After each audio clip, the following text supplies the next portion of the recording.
Je bien-aimés frères et sœurs en Christ, bon sabbat sur le regard du Seigneur. Grande est ma joie de revenir auprès de vous. Nous allons continuer notre étude sur le jugement. Et nous avons abordé cette étude depuis quelques semaines. Je crois que nous sommes à la 8e ou la 9e étude. Je n'ai pas bien regardé, ça doit être la 9e. Et donc nous sommes presque à la fin de cette étude sur le jugement et nous allons voir l'étude du sanctuaire, comment le sanctuaire est au centre de notre salut, ou bien si vous voulez même les trois grandes vérités salutaires sont résumés aussi dans l'étude du sanctuaire, le modèle du sanctuaire.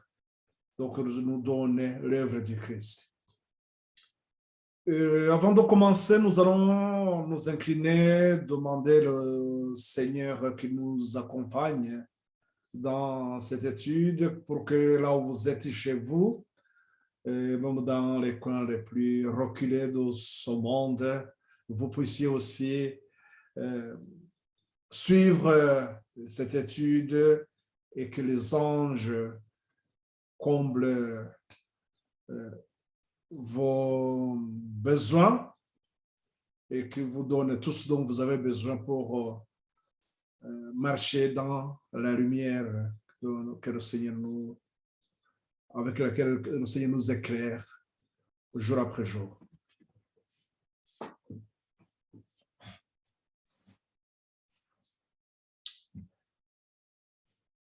Éternel Dieu, notre Père, merci encore une fois, Seigneur, de ce saint jour du sabbat, de nous avoir rassemblés.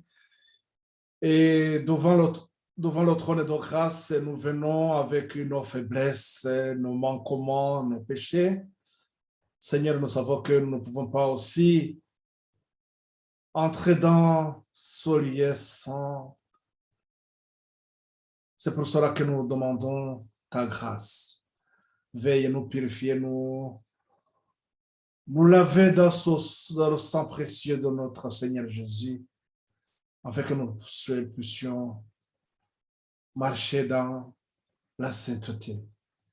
Seigneur, au moment où nous sommes en train de voir comment notre vie est examinée dans l'instruction du jugement, Seigneur, nous te demandons de nous enseigner, toi seul qui connais nos besoins, nos faiblesses, nos manquements. Veuille, Seigneur, nous nourrir convenablement, afin que nous puissions, Seigneur, marcher humblement devant ta sainte face. Que ton nom soit loué. Merci de nous accompagner dans cette étude. Nous te remercions, Père, au nom de notre Seigneur Jésus-Christ. Amen.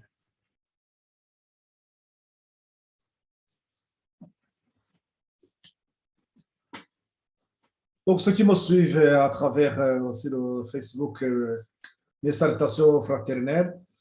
Bon sabbat à toutes et à tous. Et nous allons donc continuer de voir cette étude sur le jugement. Nous devons comprendre le sanctuaire. Le sanctuaire, pourquoi le comprendre? C'est le centre du jugement. L'étude que nous sommes en train de voir sur le jugement, le jugement qui détermine notre destinée, devrait être compris à travers le sanctuaire, le modèle du lieu saint qui est au ciel. La fois passée, donc, nous avons abordé cette étude sur les registres, comme les anges enregistrent tout. En d'autres termes, rien n'échappe notre vie est enregistrée. Donc, nous avons compris que aussi il y a les 3 livres. Le livre de vie, le livre de souvenirs et le livre des péchés. Et c'est ce qui sont enregistrés dans le livre des péchés. Tous ceux qui ne sont pas en accord avec la volonté de Dieu, donc tous sont enregistrés dans le livre de vie. Cela nous permet de comprendre aussi que lorsque nous parlons de péché, donc il y a une autre dimension aussi.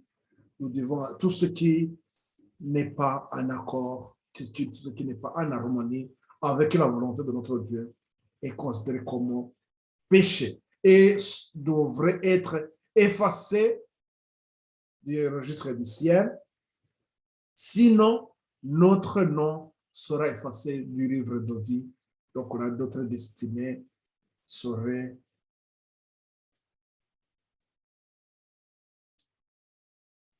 comme celui de Satan. Ce serait la perdition.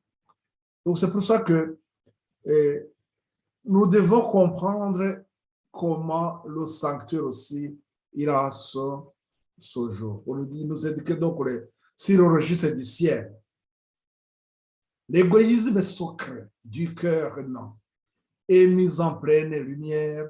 On y trouve la liste donc des devoirs non accomplis, tant envers nos semblables qu'envers le Sauveur.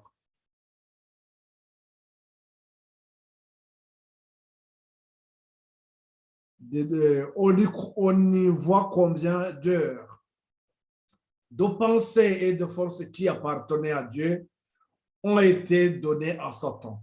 C'est une lamentation, plutôt c'est une lamentable documentation que les anges accumulent. Des êtres intelligents, de soi-disant disciples du Christ, se laissent absorber par l'acquisition de biens terrestres ou par le plaisir. L'argent, le temps, les forces vont au luxe ou à la concupiscence, tandis que des rares moments sont consacrés à la prière, à l'étude des Écritures, à l'humiliation et à la confession des péchés. Nous comprenons donc, chers frères et sœurs, que dans ces registres, toute notre vie, elle est là.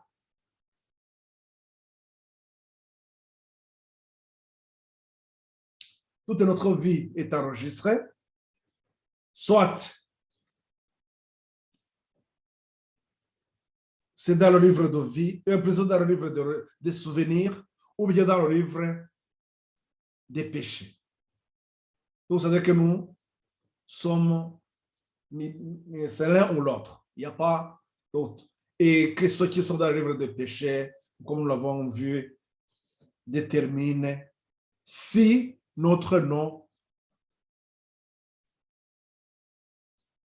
reste dans le livre de vie.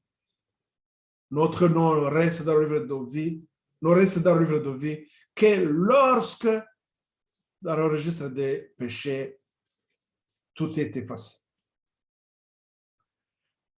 Le jugement donc de ce message du troisième ange, nous devons comprendre le sanctuaire. Nous devons comprendre le sanctuaire.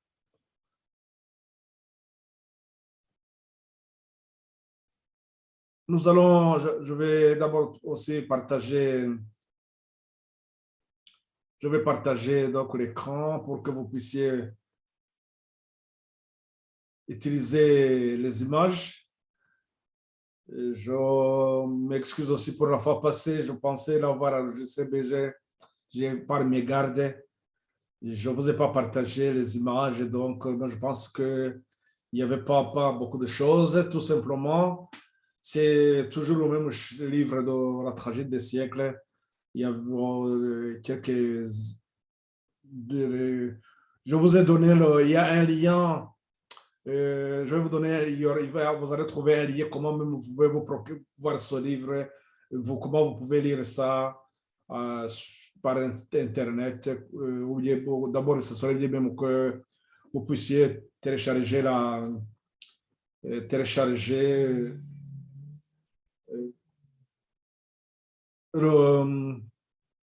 l'application EG White, donc vous pouvez trouver tout ça. Donc, vous partagez l'écran. Comme ça, nous allons voir l'étude amplement.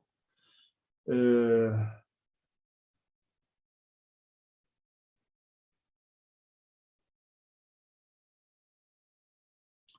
pour comprendre le message donc, le jugement, ce message du troisième ange, nous devons comprendre le sanctuaire.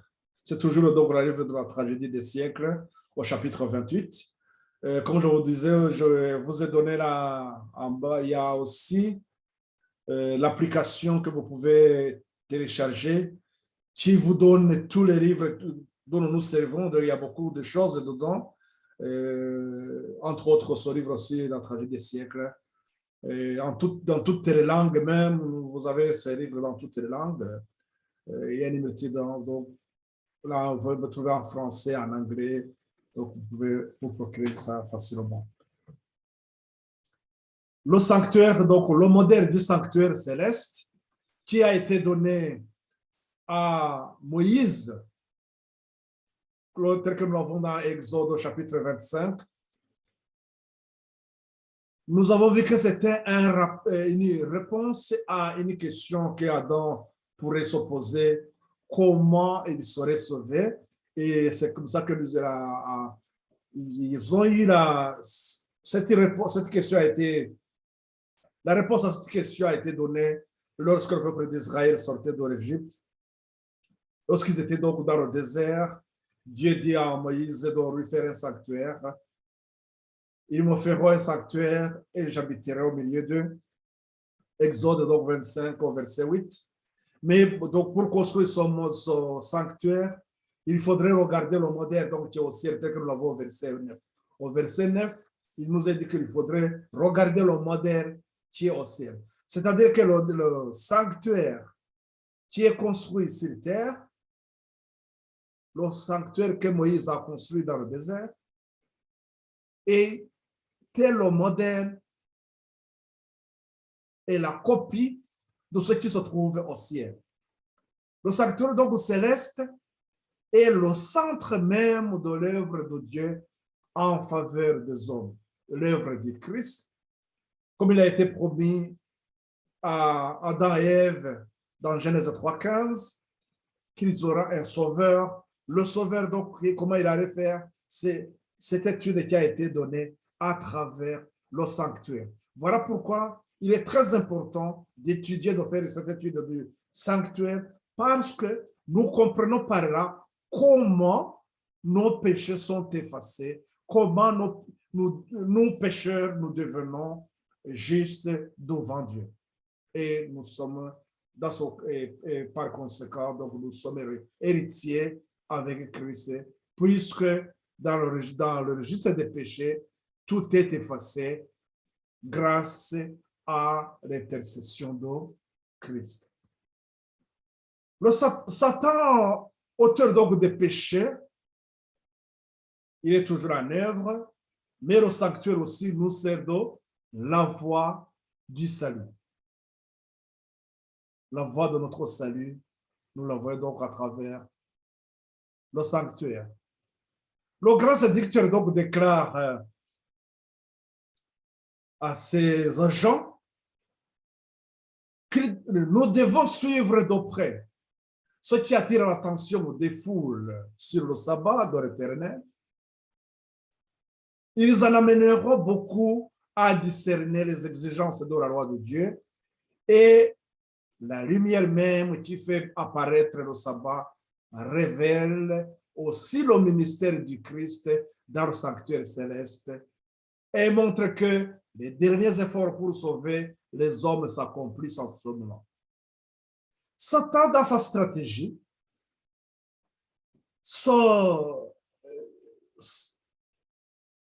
ce grand auteur des péchés, de tous les péchés de ce monde, il va faire en sorte que une multitude, donc toute la foule, ne comprenne pas l'œuvre de Christ. Qu'est-ce qu'il va faire? Qu'est-ce qu'il va pousser les gens même à se détourner du jour du sabbat? Le sabbat que comme nous l'avons vu à Hébreux 4, qui nous indique, ou bien qui attire notre attention au repos, à ce grand jour où nous allons rencontrer notre Seigneur, dans ce retour. Satan, il va chercher à détourner les gens du jour du sabbat. Puisque le sabbat aussi nous montre les exigences de la loi de Dieu. Donc, nous ramène à la loi de Dieu. Et puis, la lumière aussi, donc, de l'œuvre du Christ, elle sera dévoilée à tout le monde. Ce que Christ fait dans l'Orient très saint, le sanctuaire céleste. Donc, dans sa stratégie, Satan a ses anges. Ils sont mobilisés pour maintenir l'esprit des gens dans les ténèbres jusqu'à ce que l'œuvre du Christ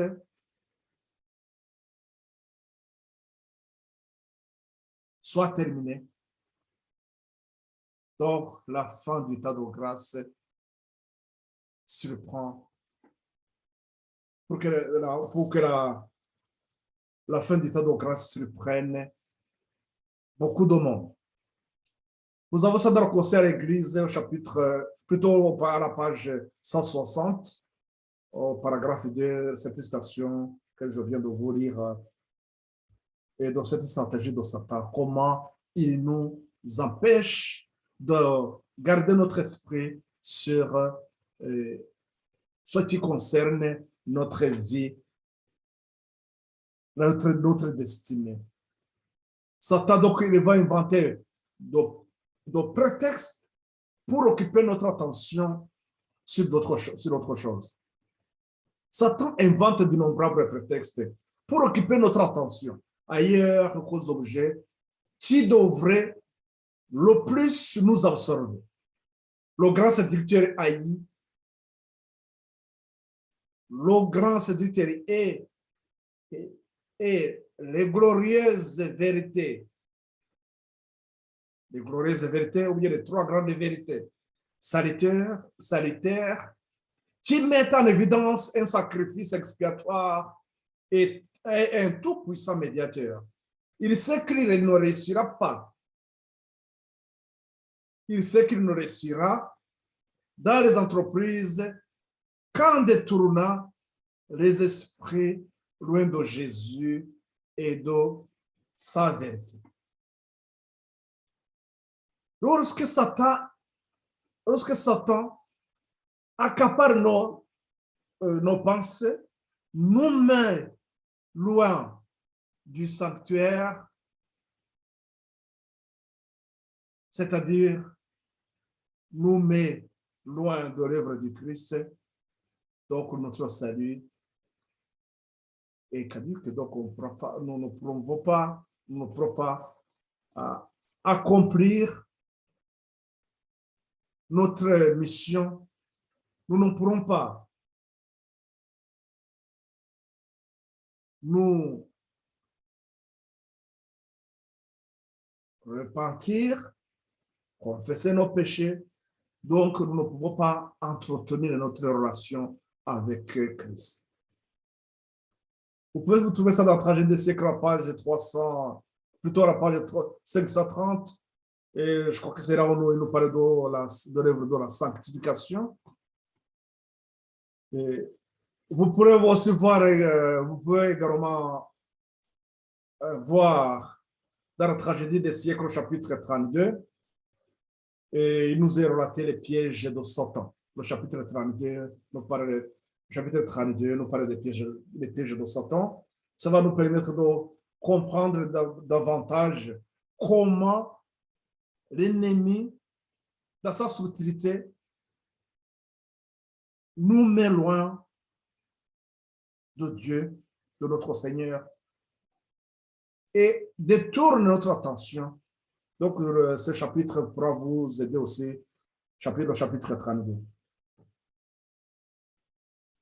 Comprendre donc parfaitement le sanctuaire et le jugement fait partie donc plutôt fondamental, parce que ceux qui veulent se mettre au bénéfice de la médiation du Seigneur ne doivent pas se laisser détourner par quoi que ce soit du devoir de travailler à leur sanctification dans la crainte de Dieu. Les heures précieuses et gaspillées dans le plaisir, le faste et l'amour de l'argent devraient être consacrés à la prière et à une étude assidue de la parole de Dieu. Le peuple de Dieu devrait comprendre parfaitement le sujet du sanctuaire et du jugement. Chacun devrait être au courant de la position et de l'œuvre de notre Sauveur, notre souverain sacrificateur. Sans cette connaissance, il n'est pas possible d'exercer la foi indispensable à son temps-ci, ni d'occuper le poste que Dieu nous assigne.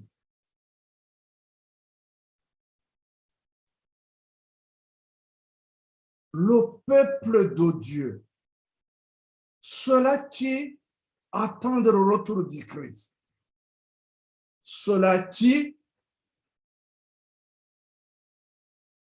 pensent être héritiers avec Christ, ceux-là qui pensent pouvoir terminer leur voyage, notre voyage ici sur terre, donc, qui pensent terminer ce conflit entre Christ et Satan dans lequel nous sommes engagés.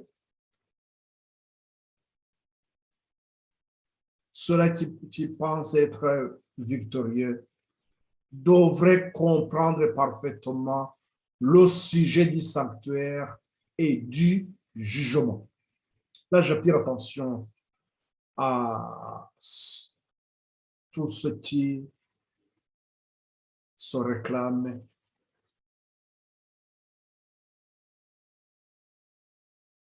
enseignants de la parole de Dieu. Si tout ce que nous donnons comme étude ne s'appuie pas sur l'œuvre du Christ,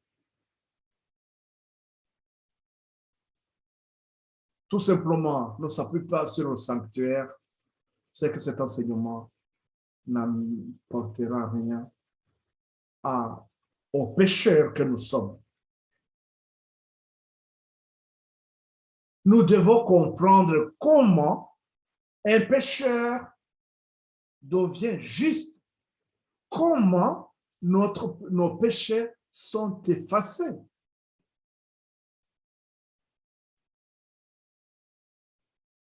Nous vivons donc à l'époque du grand jour des expiations. Le grand jour des expiations, vous pouvez lire Lévitique le chapitre 16. Et le jour des expiations, le grand jour des expiations, c'est à partir du verset 29 jusqu'à la fin de ce chapitre. On nous montre comment ce qui s'est passé, comment le grand sacrificateur plaidait la cause de tout un peuple et que à la sortie, il allait bénir tout cela qui l'attendait. Cet enseignement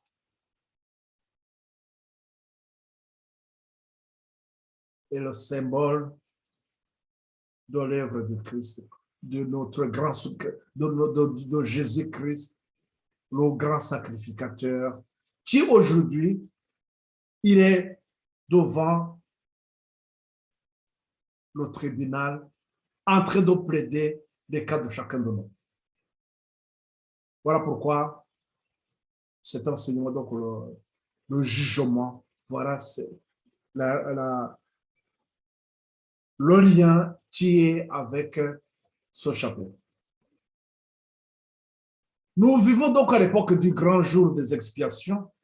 Dans la culte mosaïque, pendant que le souverain sacrificateur faisait l'expiation pour Israël, chacun devrait se repentir de ses péchés et s'humilier devant le Seigneur sous peine d'être retranché de son peuple.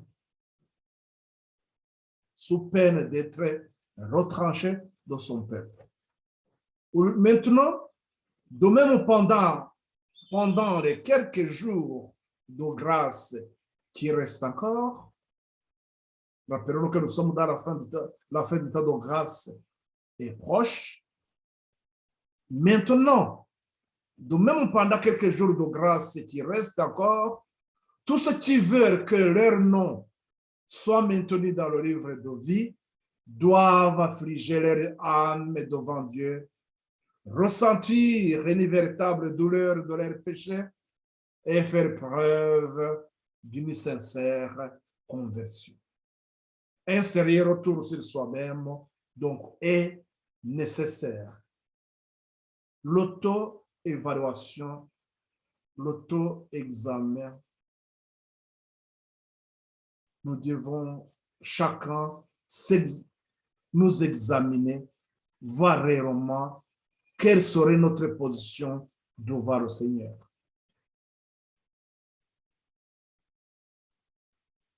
Donc, le sanctuaire, les trois grandes vérités salutaires sont résumées donc, dans ce modèle donc, du sanctuaire. Exode donc 25 au verset 8, ils me feront un sanctuaire et j'habiterai au milieu d'eux. Donc, vous qui me suivez sur Facebook, donc vous n'avez pas l'image, mais vous aurez l'image après. Mais donc, ça veut dire que sur le zoom, l'image, on voit que le sanctuaire qui est au milieu, donc ici nous avons donc les tentes du peuple d'Israël qui campent autour de la tente. Et cette étude donc, nous montre comment un pécheur qui a senti vraiment le besoin de faire la paix avec son Seigneur, qui a compris que son cas est dramatique, qui a compris qu'il faut se réconcilier avec le Seigneur, il prenait le sacrifice et il venait voir le sacrificateur. Donc, les trois grandes vérités salutaires. Le pécheur, il amène son sacrifice, ici au parvis, il va demander pardon. Il va transférer ses péchés sur l'animal.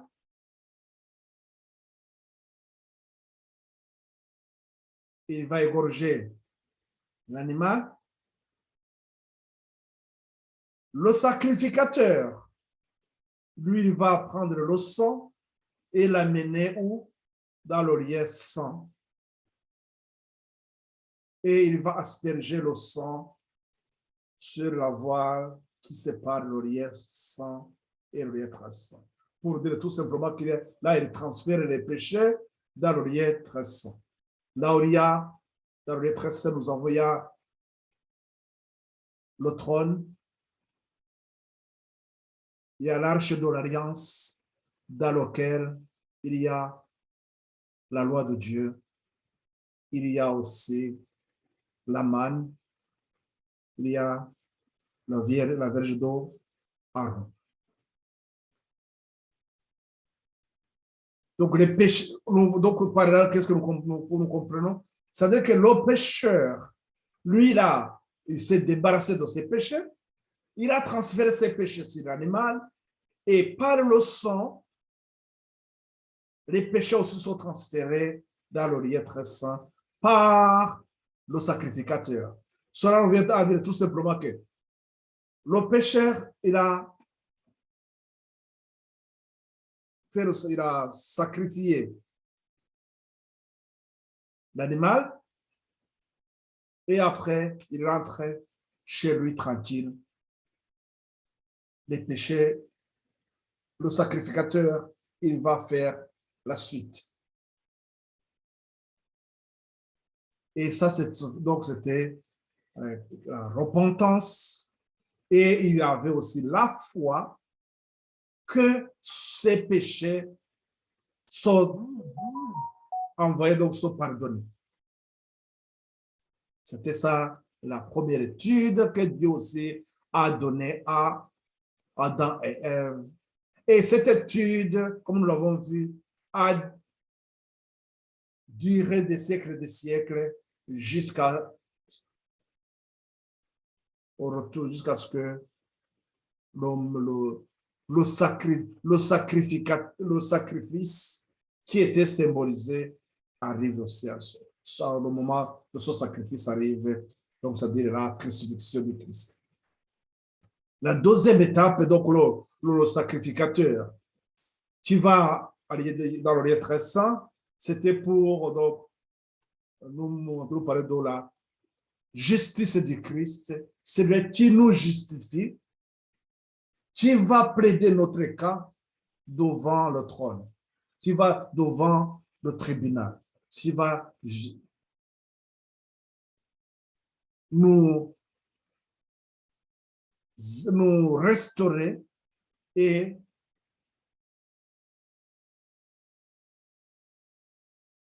nous conduire dans la voie de la sanctification. Et la voie de la sanctification, vous vous rappelez qu'il y a 3 éléments qui sont dans le lieu saint. Et ces 3 éléments nous conduisent dans la voie de la sanctification. La troisième étape est le grand sacrificateur dans le lieu très saint et qui nous parle donc du temps du jugement. Ce jugement que nous sommes en train de voir. Donc, nous sommes à la dernière étape. À la fin de cette étape, Christ a terminé son œuvre. À la fin de cette étape, c'est-à-dire Christ a terminé son œuvre. Ce que nous avons dans Daniel 12, au premier verset, il dit que Michael se lève, donc il termine son œuvre. Le grand sacrificateur, Christ termine son œuvre. Donc il revient, de même que le grand sacrificateur, lorsqu'il quittait le lieu très saint, au jour des expiations, le 10e jour du 7e mois, nous l'avons dans Lévitique au chapitre 16, au verset 29, vous pouvez voir ça. Donc là, cette œuvre se faisait le 10e jour du 7e mois. Le grand sacrificateur, lorsqu'il revenait, il trouvait donc un peuple affligé qui était dans l'esprit se posait dans la question, qui attendait la décision de dire, est-ce que nous serons pardonnés ou non? Donc, c'est à ce moment-là qu'il venait pour bénir le peuple. C'est ce qui va se passer aussi lorsque Christ va terminer son œuvre. Il va porter les habits du roi des rois et il reviendra voir son église. Et ceux qui seront prêts à partir, ceux-là dont leur nom se trouve dans le livre de vie, seront héritiers avec lui et ils seront bénis lorsqu'il reviendra. Lorsqu'il terminera son œuvre, donc lorsqu'il viendra le trône, lorsqu'il aura ses habits comme le roi des rois. Donc voilà qu'à travers donc, le sanctuaire, nous avons ces trois grandes vérités sanitaires qui devraient être comprises par tout le monde, chacun individuellement, puisque le salut est individuel. Comme nous l'avons vu, devant chaque nom, chacun doit demander à Christ de le supplier pour que nos péchés soient effacés. Toute notre vie, nos pensées, nos actes sont enregistrés, je vous rappelle, sont enregistrés. Donc, quelques secondes, il y a quelque chose qui tremble dans notre tête, soit sont des choses qui vont du côté qui seraient enregistrées dans le livre de souvenirs ou dans le livre des péchés. Et qu'est-ce que nous devons faire, nous? C'est de faire en sorte que notre nom reste toujours dans le livre de vie. Il faudrait que dans le livre des péchés, il n'y ait rien n'est mentionné là-bas, que tout doit être effacé. La raison pour laquelle nous devons toujours faire cet examen de soi, le retour sur soi, demander à Christ, notre médiateur, notre intercesseur, de supplier d'effacer de tous nos péchés, nos manquements. Donc, vous comprenez parfaitement le sanctuaire, le sujet du sanctuaire et du jugement est très important, puisque le peuple de Dieu devrait comprendre parfaitement le sujet du sanctuaire et du jugement. Chacun devrait être au courant de la position et de l'œuvre de notre souverain sacrificateur. Sans cette connaissance, il n'est pas possible d'exercer la foi indispensable à ce temps-ci, ni d'occuper le poste que Dieu nous assigne. Ça peut nous interpeller. Si nous ne comprenons pas le sujet du sanctuaire et du jugement, quelle vérité allons-nous apporter aux autres? Là, je m'adresse particulièrement aux enseignants, qu'eux-mêmes s'examinent, voir si est-ce que ils participent avec Christ au salut des âmes ou ils jouent l'œuvre de Satan, comme nous l'avons vu, comme quoi il va empêcher les gens de comprendre les situations et penser aussi au registre du ciel et l'œuvre que Christ est en train de faire dans le sanctuaire céleste. Chacun a une âme à sauver ou à perdre.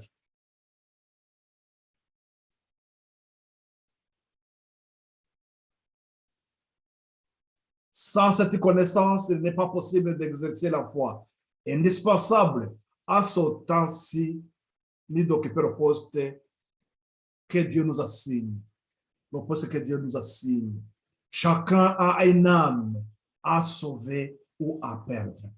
Les cas de chacun est inscrit à la barre du divin tribunal.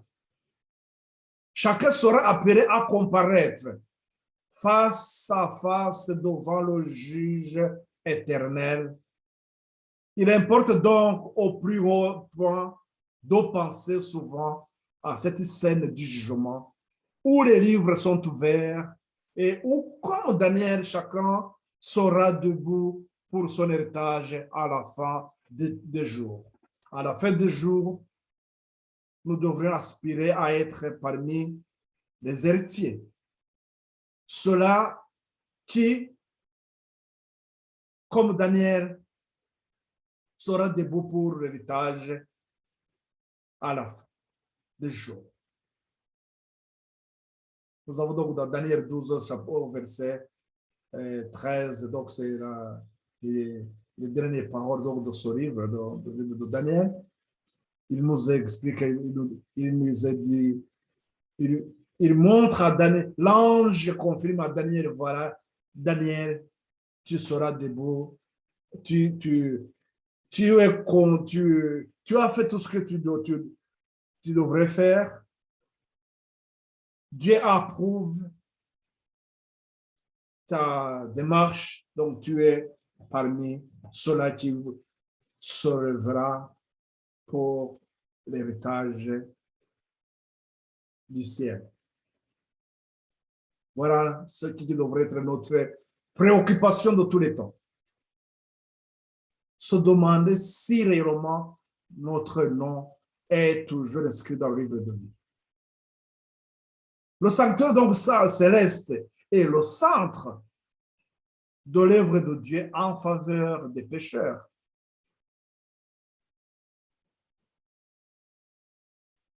Ceux qui ont reçu la lumière doivent rendre témoignage des grandes vérités que Dieu leur a confiées.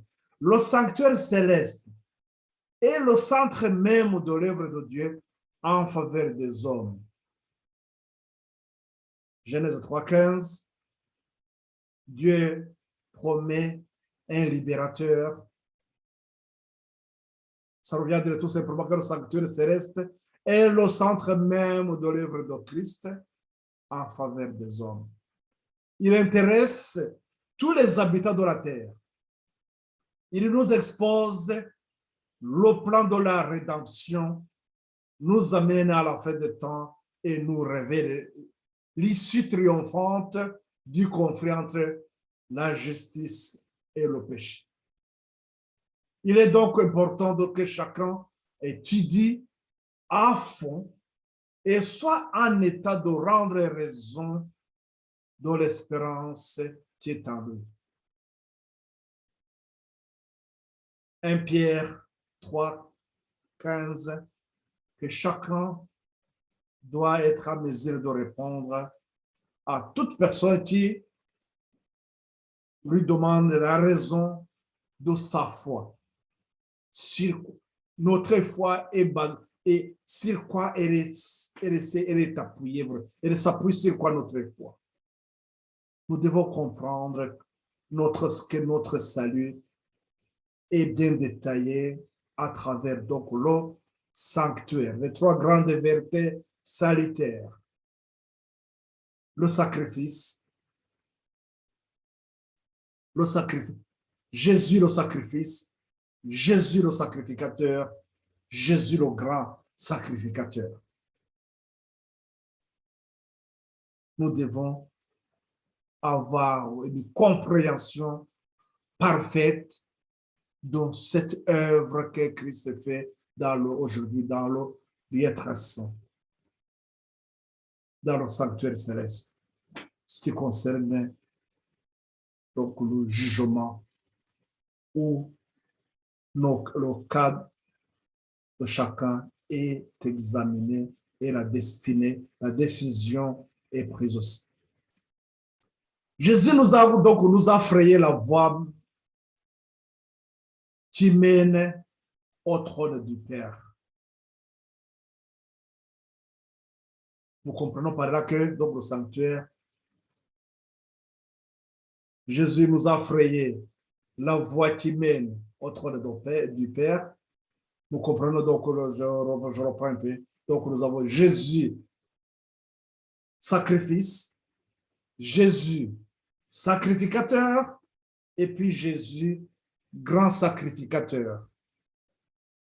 L'intercession du Sauveur en faveur de l'homme dans le sanctuaire céleste est tout aussi important dans le plan du salut que dans sa mort sur la croix.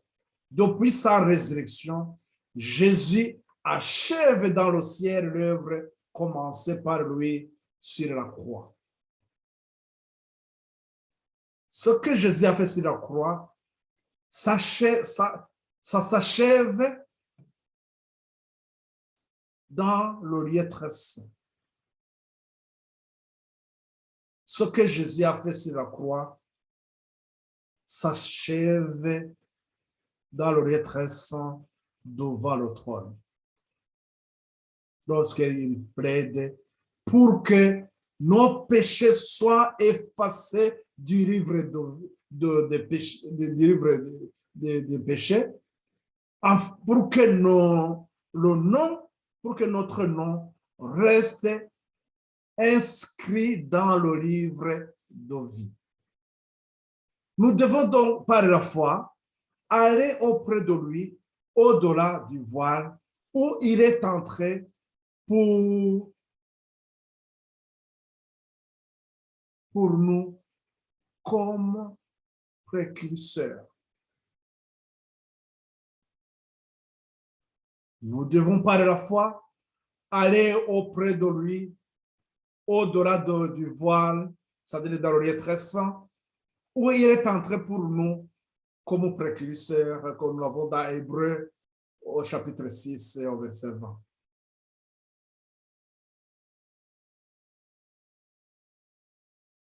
Il est entré là. Rappelons-nous l'étude que nous avons fait, la fête de 2300 soir et matin. Nous avons vu pourquoi Jésus n'est pas revenu le 22 octobre 1844. Nous avons vu que Jésus allait passer donc à cette étape, à la dernière phase de son œuvre. Donc, que nous devons attendre, mais dans l'attente,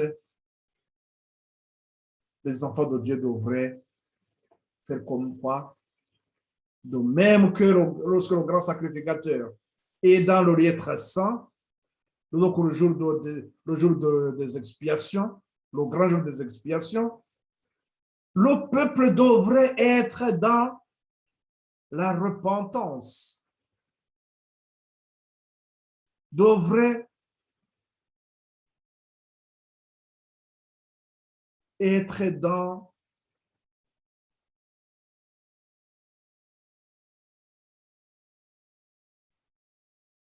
une situation où,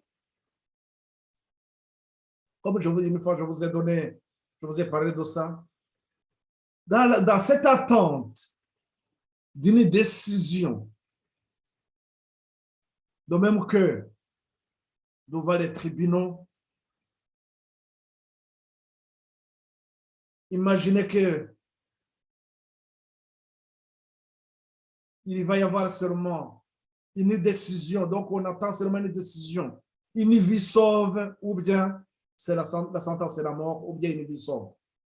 Vous vous imaginez quelqu'un qui est dans cette attente, il est en train de dire, qu'est-ce qui va se passer? Donc c'est ça que nous dit. Aujourd'hui, nous devrons se dire, est-ce que réellement, qu'est-ce qui va se passer? Est-ce que mon nom est toujours inscrit dans le livre de vie? C'est ça qui devrait être notre grande préoccupation. Nous devons donc, par la foi, aller auprès de lui, au-delà du voile où il est entré pour nous comme précurseur. Demander à ce que tous nos péchés, nos manquements soient effacés des livres des péchés.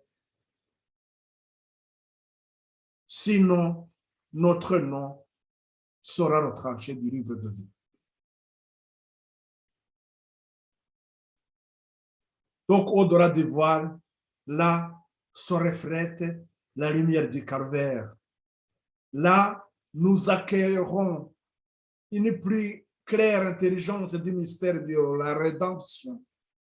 Nous comprenons que c'est à un prix infini que le ciel a opéré le salut de l'homme et que le sacrifice consenti est à la hauteur des plus dures exigences de la transgression. Jésus nous a frayé la voie qui mène au trône du Père.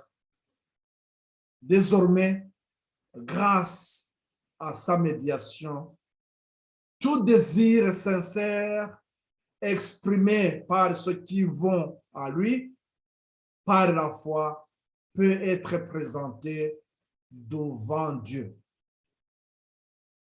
Tout désir sincère exprimé par ceux qui vont à lui, ceux qui vont à Christ, par la foi, peut être présenté devant Dieu. Pour que nos péchés soient effacés, il faut un intercesseur, il faut Christ, celui-là notre sacrifice. De même que le pécheur transférait ses péchés sur l'animal et comme ça après il est tranquille, de même Christ a porté nos péchés, donc lui le sacrifice. Et il les a amenés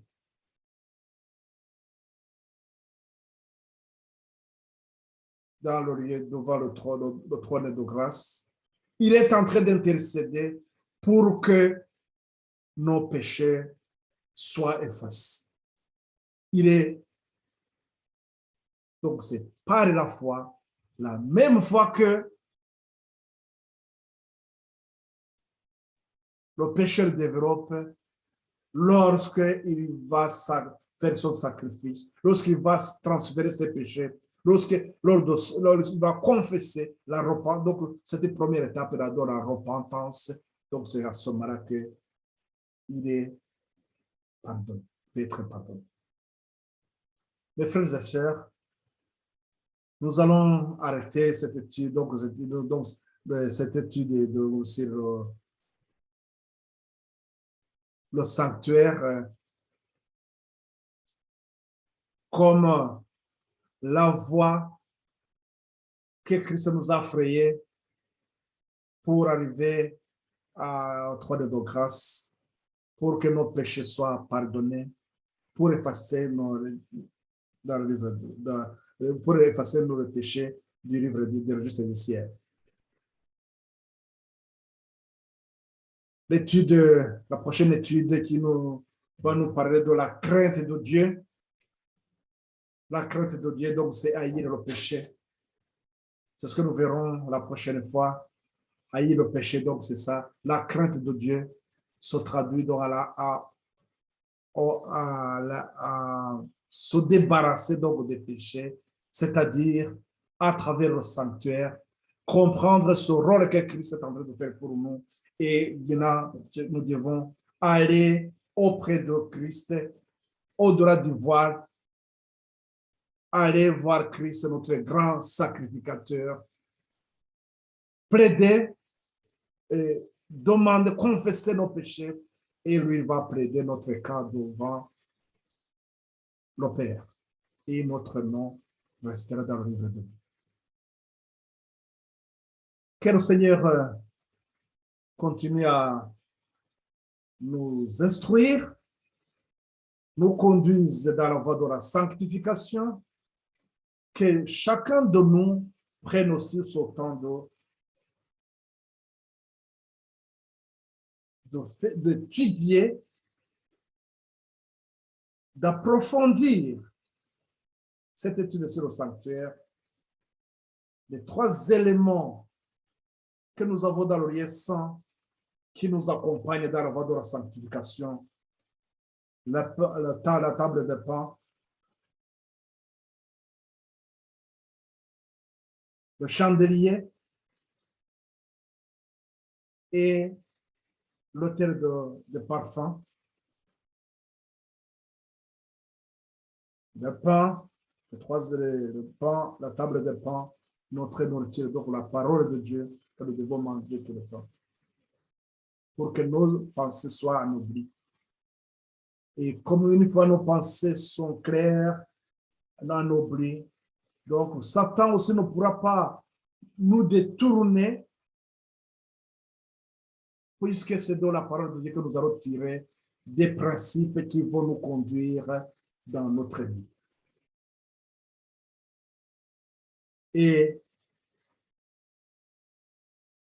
le chandelier, le Saint-Esprit, va nous éclairer aussi, non seulement sur notre état, mais il va nous donner aussi, nous aider à comprendre les principes que Dieu nous a donnés comme guide. Et l'autel de parfum, nos supplications, nos prières qui montent, constituent aussi vont entretenir cette relation que nous devons tisser avec Christ. Celui-là qui est dans le lieu très saint, qui plaide pour notre situation. Donc, rappelons-nous que la fin du temps de grâce est proche. Les événements nous en disent beaucoup plus. Nous y reviendrons lorsque nous allons aborder. Donc, après cette étude de double jugement, nous reviendrons donc sur l'aspect historique et nos combats que nous sommes en train de mener. Nous verrons comment aussi le monde et Satan aussi est en train d'organiser la fin et comment nous aussi nous devons nous y prendre. Merci donc de ce temps que vous avez pris pour suivre cette étude. Et pour ceux qui vont suivre ça plus tard, je vous mets ensemble devant le trône de grâce que le Seigneur aussi continue à vous donner ce dont vous avez besoin. Ma prière pour vous, c'est que, comme Daniel, nous pourrions aussi avoir la fin glorieuse et au jour où nous allons rencontrer notre Seigneur. Priez pour moi aussi dans le même sens, que le Seigneur vous accompagne. Amen. Donc, à la prochaine occasion, la prochaine fois, donc, nous allons voir donc, ce que c'est la crainte de Dieu, ce que c'est, donc, ça y est, le péché.